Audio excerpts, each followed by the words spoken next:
Hey everybody, it's me Lara with another video for you this week. Rolling them out thick and fast. Thought I would have to find my stride a little bit more, but I want to talk about the cosmos and astrology type stuff and what birth signs that we're born under in order to get a gauge of what your fundamental operating system is. So for example, I'm Taurus.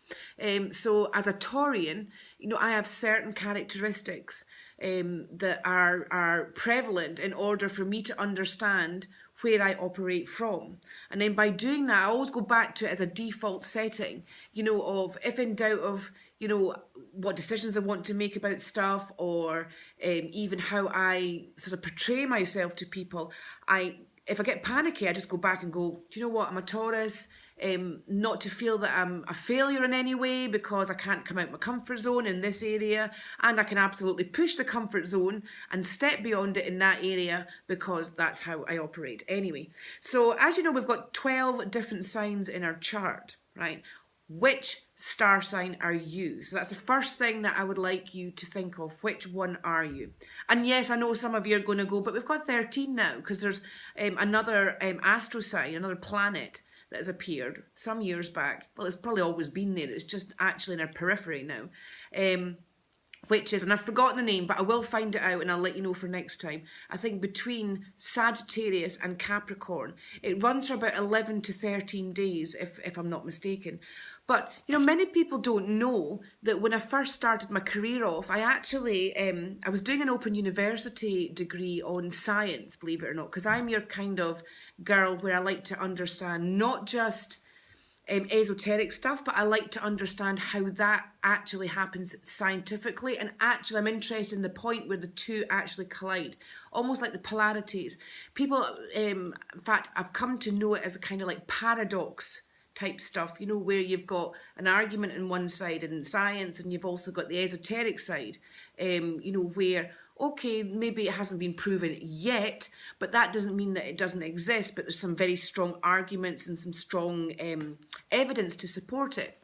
So at the moment, we're going to stick to the actual 12 signs, running from Aries right through to Pisces there. So, and we're going to discuss the characteristics that I've come over nearly a 30-year career, by the way. This has not come overnight. It's not been like I just got up one day and thought, oh, I know, I'll just do this. I'm talking literally hundreds and thousands of people, of interacting with them, either on a daily basis or actually, in many cases actually over months and months. But I'm talking like where I've worked with them as clients. They've been clients of mine, whether it's been for private consultations or even a party or event. That I have come to recognise in the way that I read things, that there's certain characteristics that perhaps are not written down. If you were to look up your own birth sign, for argument's sake, like if you're an Aries and you looked up your star sign, your horoscopes for Aries, it would say that you've got certain characteristics as a male, as a female, but it's way more than that. Honestly, it is way more than that.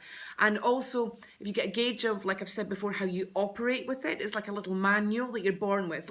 So if you buy a washing machine, it comes with an instruction manual, right? So you could arguably say that as an Aries, that there's a certain instruction manual that's cosmically written, because we are particles of stars. So it makes sense, don't you feel, that if we're made up of particles of stars, as the stars move, yep, so do the particles in us. All right, some of us have more of certain stars in than others, and vice versa. And we're heavily influenced by the moon also. I mean, think about it. The tide comes in and out depending on the moon phase. And our bodies are a large proportion of water. So it makes sense that as the moon phase fluctuates, then so does the fluid around our bodies, often affecting the conductivity of the electrical signals within our system. So some days we're more firing than others, if you get me. Now, we're going to start with Aries. How many of you out there are Aries? All right. And we'll get to the other signs just after. But Aries, whether you're female or male, right, this is Aries.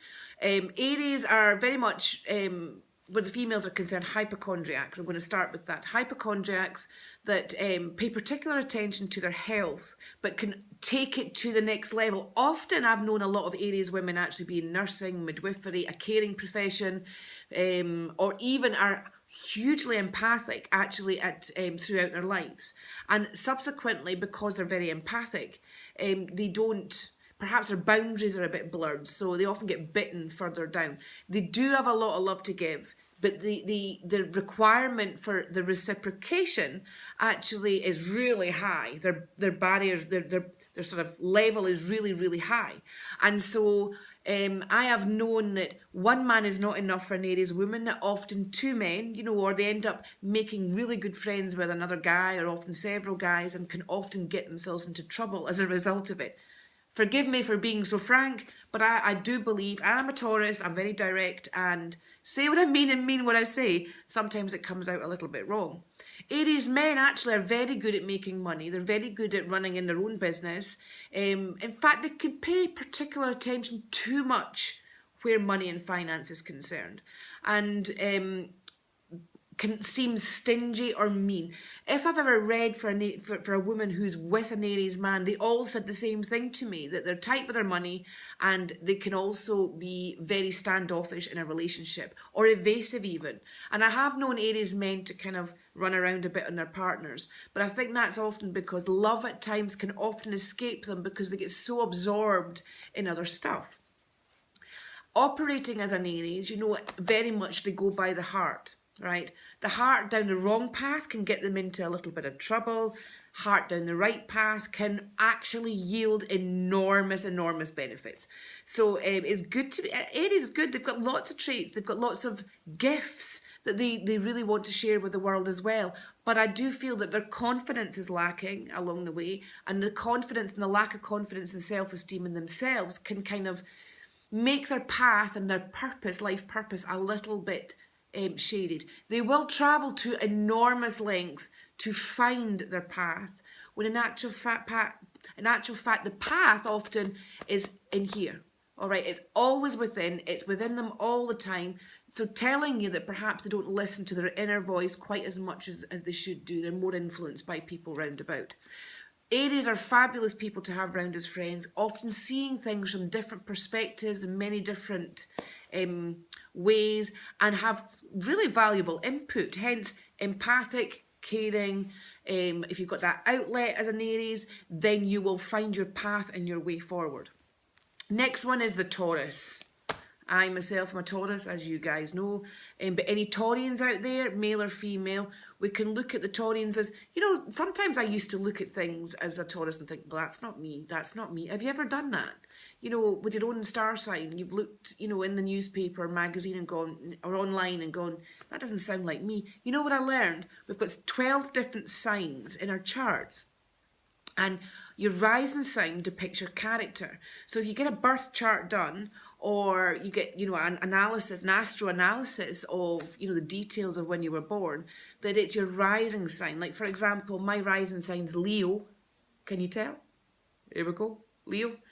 Often characterized by their mane of hair. People look at me and go, you're not a Taurus. And I'm like, actually, no, I'm Taurus with Leo rising.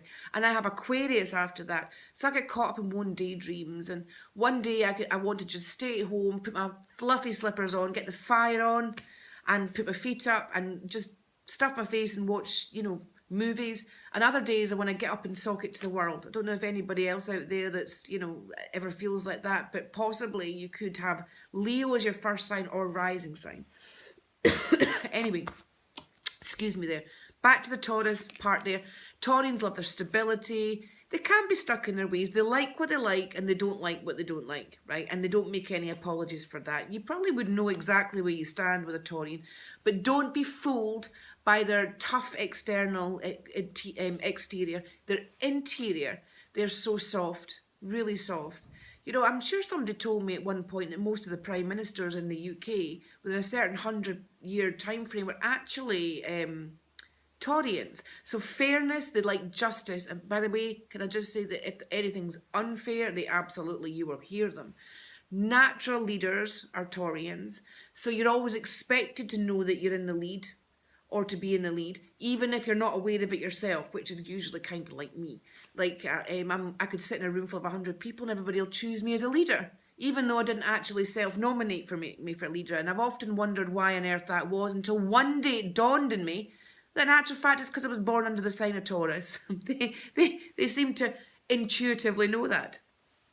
Now, so Taurians like to travel. They love to be able to have the ability of getting out of the situation that they're in. Financially, they always feel better if they've got money there, in the bank in order to make their choices with. But you can never go wrong with a Taurus if you throw love at them. Love and commitment. As in your commitment to them, not that you have to get married or anything like that, but I'm talking about your commitment to the actual Taurian.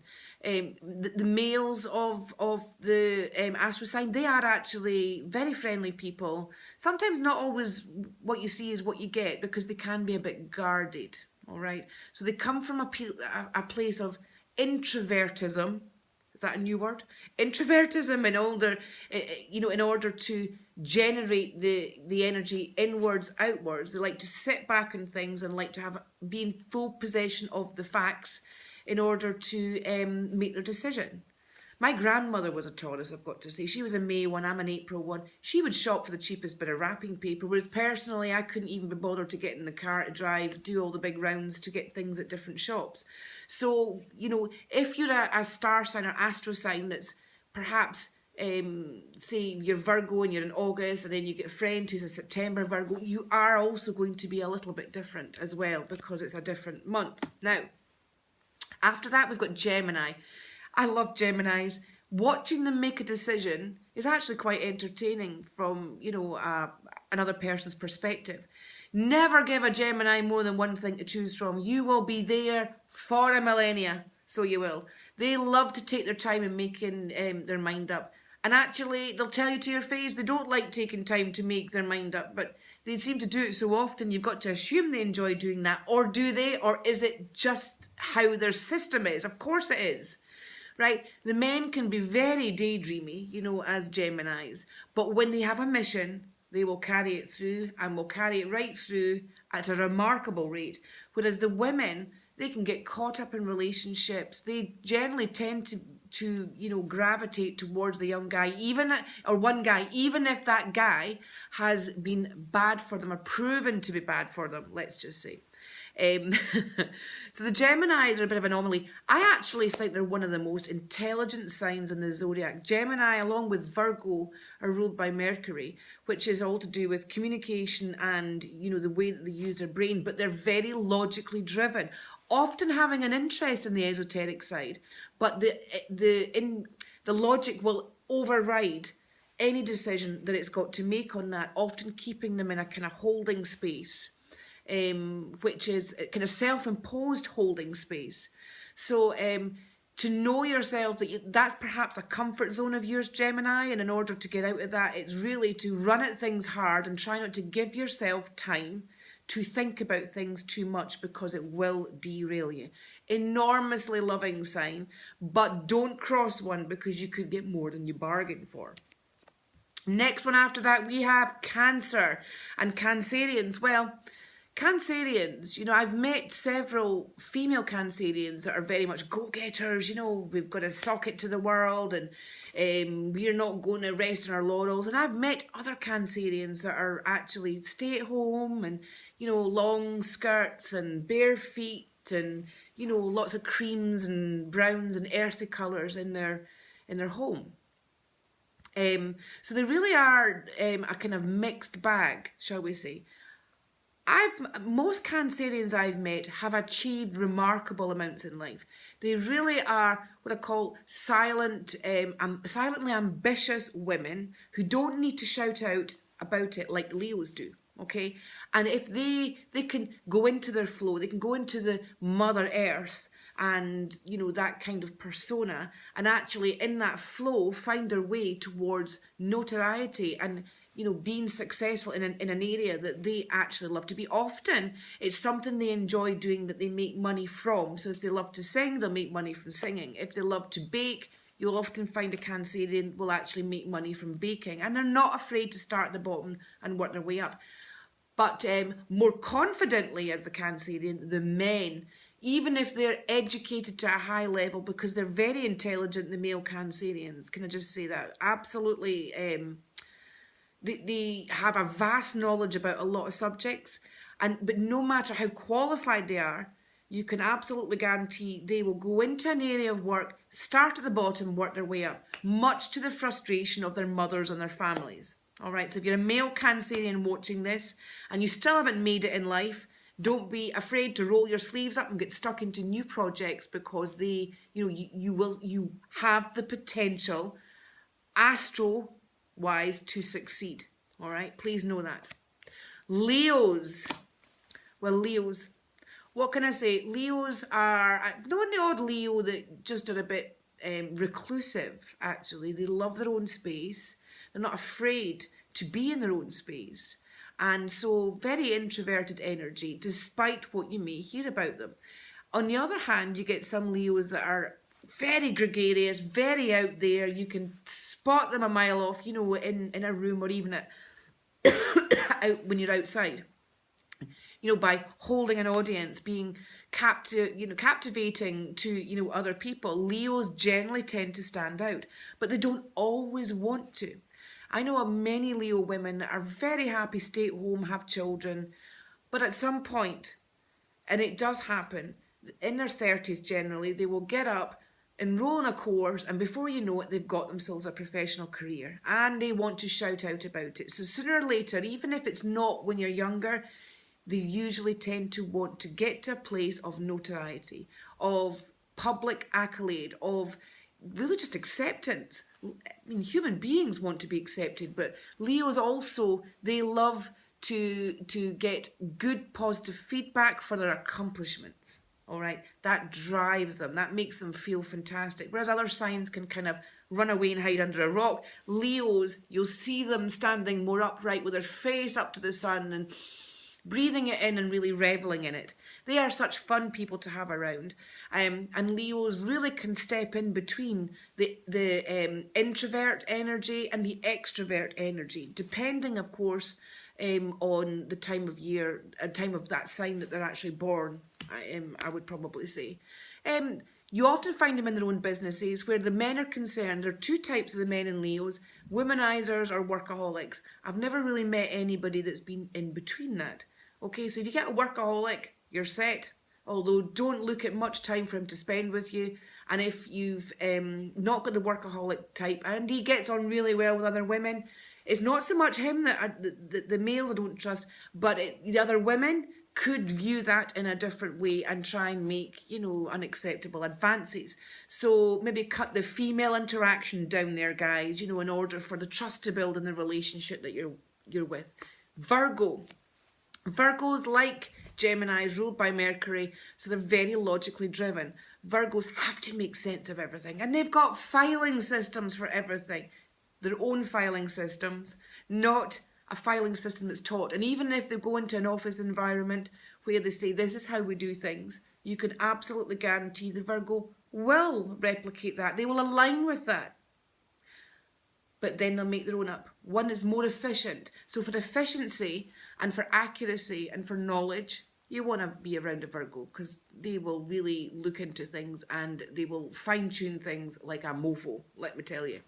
And not always playing everything above the book. In fact, most systems that I see Virgos using, you usually tend to find they've been a little bit creative with other people's systems to find something that works better. The male Virgos are very different, not afraid to at times show their flamboyancy, their feminine side, not afraid to do things that other signs are actually downright just fearful of doing. Their knowledge drives them. They don't tend to have the same hang-ups either about the other signs, or indeed the females of the sign of the Virgos. Virgos can be notoriously neurotic, notoriously overthinking about things, scrutinizing stuff, compiling information. In fact, if you're a Virgo watching this right now, do you ever get hung up in continually researching info on the internet and then at some point go, but what am I going to do with this? It doesn't occur to me occur to them what to do with the information, but at some point they feel satisfied with that, they can stand down, and then a couple of days later it happens all over again. Thirst for knowledge. I once met a Virgo woman. She was 94. She came to me for a reading, and her carer brought her, would you believe, and she used to work for the BBC over in the UK. And she was very well known over here. I'm not going to mention any names, and sadly she's passed now, but she was amazing, this woman. And one thing I'd noticed about reading for Virgos in the past is they work like they're always looking for something, but they never really are sure what they're looking for. So I asked this woman, being in the twilight years of her life, I said, did you ever find what you were looking for? Because I knew this woman had written books and been on TV and done loads of radio, and she hadn't had any children, but she'd been married a couple of times. And I asked her if she'd ever found what she was looking for. And she looked me right in the eye, knew exactly what I was talking about, by the way. And she said, no, I never did find. Every time I thought I found what I was looking for, another thing of what I was looking for came up. And I thought, that's great, that's answered that question for me. Next. And so for you Virgos watching this, if you feel that you're driven towards something that's invisible almost about what you're looking for, there's some sort of, you seem convinced about it at the time, but once you get there, it no longer seems to appeal and it moves on to something else. That's quite normal. You never find what you're looking for, just go with it. And don't take it as a slight, don't take it as a negative thing to your character. It's just the way it is. Libra, okay, Libra, balance. Both Libra and Taurus are ruled by Venus, the goddess of love, fertility, happiness, productivity, floatiness. Yet because, us signs, the Libras and the Taurians, we can be a bit daydreamy. In fact, I could honestly say as a Taurian that daydreaming is probably my middle name. I get a lot done in the daydreaming. My mind goes into areas that people use on a laptop or a computer and research that way. My mind likes to research introvertly in a daydream state. I call it a holding space, by the way. I've actually got a term for it. Libras are pretty much the same. However, they're not as absolute at making a decision about stuff, a bit like the Geminis there, where they go through life looking for the balance, but never really sure when they find it. And when they think they found it, suddenly everything sways the other way again. So it's about walking that middle path, walking that road and sticking to it that can seem a bit of a problem for a Libra. However, many of them do manage it as long as they manage to avoid emotional incoming. All right. Loving, caring, possibly quite often in a loving and caring type of career. And but they also have a very strong sense of what's right and wrong, and they don't really tolerate people round about them. They don't suffer fools gladly, is what I'm saying to the Libras, despite how they look. All right, Libra men, very intelligent. I've known them to be in engineering and architecture. They're very precise men, and they are intellectually and intuitively very bright, but they can seem a bit laid back and non-connected in a relationship, which is not intentional. It's just that that's their daydreaming phase, their actionable daydream, where they kind of feel disconnected in love. But they're so connected in other things round about them that it can be unreal. And they're obsessionary. They do tend to get obsessed over things. So if they like a game or a computer game, they can get really over obsessed, in these computer games. Balance is wonderful. Balance is wonderful, and they go through life looking for the balance, but you don't want to come across one if they've lost their balance and appear to be a bit unhinged, because they can be like a tornado that you're trying to fit back into a bottle, or a genie back into a bottle. I think that's what I want to say. Okay, so we now have Scorpio. Scorpio, the sting in the tail. I wonder how many of you are Scorpios out there actually watching this. Scorpio women can be pretty potent. They're direct. They can be very sort of like straight to the point and don't mess around with, any of the directions, any of their intentions either. We've had some pretty tough prime ministers that have been Scorpio, let me say. In fact, I think even Margaret Thatcher was a Scorpio, and she only needed about 4 hours sleep at night. Having said that, the Scorpios fall into 2 categories. Those that need to sleep, like they could sleep 24 hours, right, and not bat an eyelid. And the Scorpios that only need about 4 hours. The females can take a while to find what they are vibing with in life, but I know many of them that have represented themselves in court, let me say. So, a strong advocate for what's right and wrong. All right, they trust themselves more than other people, can I just say? And they have expensive tastes, very expensive tastes. A natural talent. If they were to look at bars of soap, they have a natural talent of picking up the most expensive bar in the whole shop, and we'll think that's normal, all right? But it wouldn't occur to them. They can tell the difference at a 50-mile radius, what's good quality and what's not good quality. And they can do that in relationships, guys, as well. So if a Scorpio woman is telling you, I'm not happy, that's wrong, that's wrong, that's wrong, and I'm not feeling a love from you, you can absolutely bet your bottom dollar that she's probably right, okay? Scorpio men, well, I don't want to be in... Listen, my dad's a Scorpio, you know, and I've been brought up... Most of his family are actually Scorpios, so I've been brought up with pretty much, you know, a first-hand experience roundabout, and being a Taurian, we're the opposite of Scorpios. So I've got a very, very, very good gauge of that before I even got into this, I think, many years ago. But they can be really brutal with their words, cutting, exceptional memories in an argument, okay? So you don't really want to challenge them, because this is a kind of person that can drag up stuff that you've forgotten about 30 years ago. And they can talk in riddles, and they can be compulsive liars. The way that Scorpios look like, you know, if you ask them a question and they go, it's because they've heard you all along. They're just buying themselves time. So they like to research all the possibilities. Scorpios do not like to lose a battle. They're not good losers. They're great winners. And they take exceptional pride in winning. It defines their character. So they do like to get into debates. They do like challenges. And again, they don't like to be made to feel that they're surrounded by fools, let me tell you. A lot of love, very sexual sign, and not afraid to show it. But if it doesn't come back, you will be tossed to the side like, I suppose, a used or a doll that you no longer play with type thing. Okay. Sagittarius, the philosophers of all the astro signs. The Sagittarians are intuitive, they're philosophical, they love to look into the depths of everything, you know, and understand everything, because it helps them understand themselves a bit better. Great healers, even just the tone of their voice, you can actually feel really quite settled with and calm, you know, round about them. I call the women affectionately, don't shoot me down for this, ladies, but I call them the mad cows of the zodiac. Mainly because they have such a mad sense of humour, right? And if you hear them laughing, they can bellow like some of the cows that you get in Scotland. You know, over here at times they have, and even listening to them laughing, it sets you off laughing.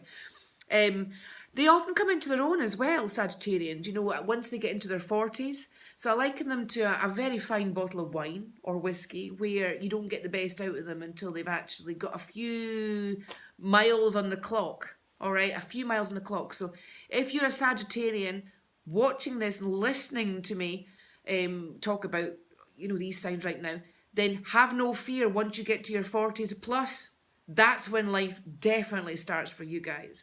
The men are very deep.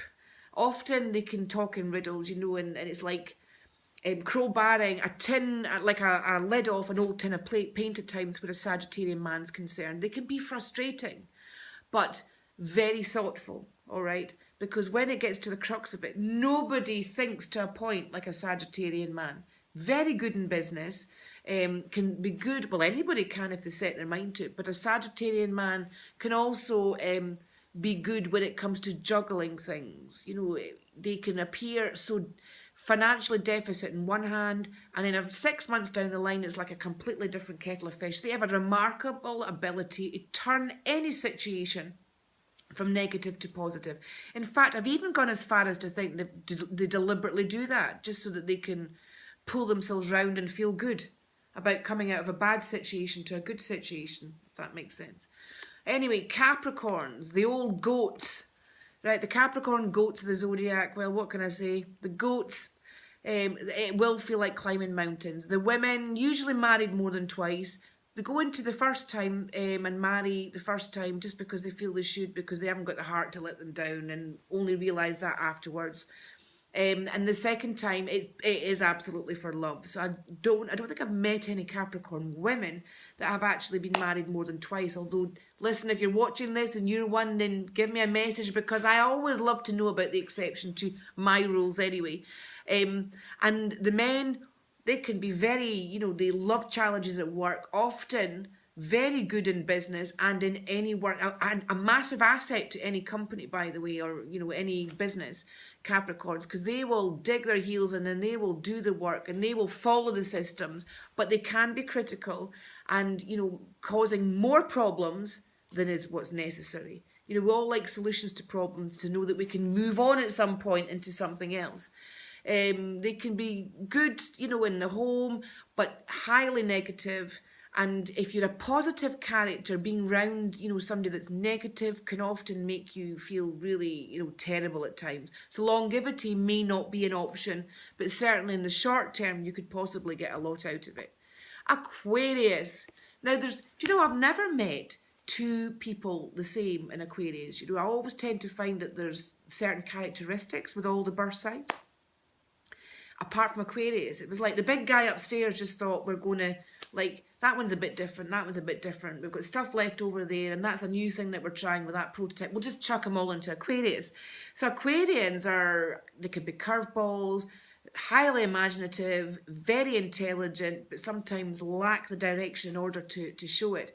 The women Aquarians can be very much up and down like this.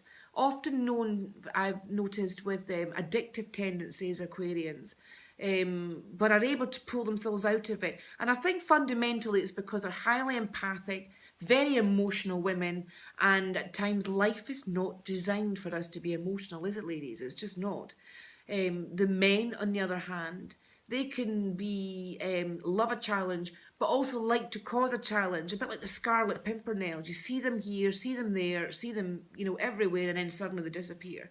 They can move from social group to social group when it comes to friendships. So they do have a high volume and turnover where friends are concerned. But a lot of it is because they learn from people. They love to be round about people. And so the more people they're round about, the more they stand in the chance of learning and can apply it to their life.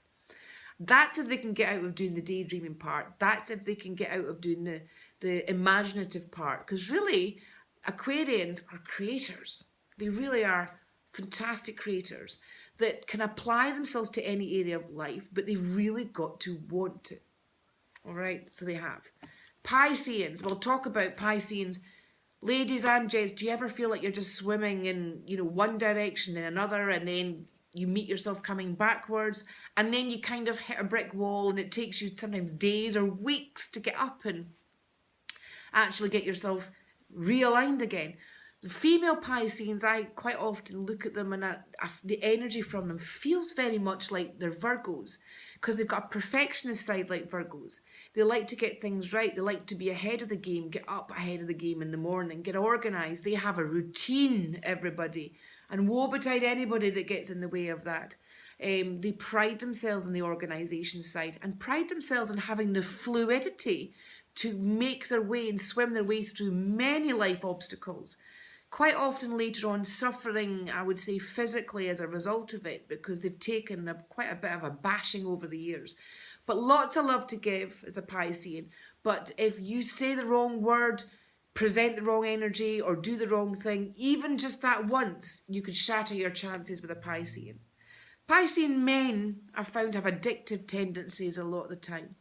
And they're massively creative. I've known many being architectural professions, designs, which are quite creative, quite arty. If they can take them into something solid from the creative side, then they're happy bunnies. Honestly, they are. I've known many that have been business owners, but usually the types of businesses where they've made it like from a hobby, made money from a hobby, and it's grown exponentially, at some point. And they can be good with money, or they can be terrible. And also, I've met them, they can have quite some gambling issues and addictions there as well at times, that they spend most of their life trying to keep on top of and get a gauge. If the Librans try and keep to the middle ground and try not to go too much one way or the other, then the Pisceans are the water sign of that type of variety, so it is. lots of ideas, and lots of ideas that they tend to be intuitive, massively intuitive and psychic. Randomly will come out with stuff that can appear off the wall with a lot of people, but can I tell you that, very logical as well, very gifted, and not afraid to be able to link all the dots together. So a massive potential there. So we pretty much covered all the star signs that we normally use, the AstroSigns. And I hope you found this really useful actually to help to delve into your blueprint of your starting operation manual, personal operation manual in yourself, and that you could relate to some of the stuff that I said. So if you can, let me know. I appreciate your feedback. Anything you want to add to it, fantastic, because it's about sharing with everybody as well. And if you could like my post, even better, because that encourages me to give you more valuable content and really get into the depths of my brain in order to help yourself. I love to stay connected, not just above but with you. I'm going to say bye-bye for just now, and love you to contact me if you feel that you want, to go further forward with finding out more about yourself and intuitively perhaps go into a bit more in-depth stuff with yourself. Then don't hesitate to get in touch. But until then, bye-bye for now.